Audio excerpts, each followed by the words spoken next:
सेना Republican पक्षाला फरफटत देत असल्याचं वाटत असल्याचं मत रिपाईचे खासदार आणि केंद्रीय मंत्री रामदास आठवलेंनी व्यक्त केलंय। याबाबत आरपीआयच्या कार्यकर्त्यांना ते कार्यकर्ते नाराज असल्याचं ते म्हणतायत। 25 तारखेला मुंबईमध्ये राज्यातील कार्यकर्त्यांची बैठक घेऊन आगामी रणनीती तयार करू। मोदी यांचं नेतृत्व सोडून काँग्रेस सोबत जाणार नाही असंही ते म्हणाले। तर एकदम आरपीआयला आमचे किती लोक निवडून आलेले आहेत ते सोडून द्या, पण आम्ही तुमचे किती लोक निवडून आणलेले आहेत हे महत्त्वाचं आहे। त्यामुळे आरपीआयला एवढं एकदम अवॉइड करून चालणार नाही।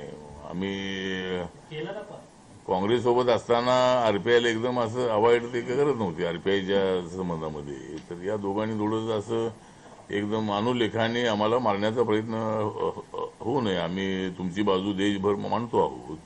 नरेंद्र मोदींनी केलेल्या कामांचा एक आढावा सातत्याने देशभरामध्ये मी मांडतो आहे। गडकरी आणि देवेंद्र फडणवीस सगळीकडे मला सन्मान आहे, पण सन्मान आहे पण काय मिळत नाही अशा पद्धतीची परिस्थिती आहे।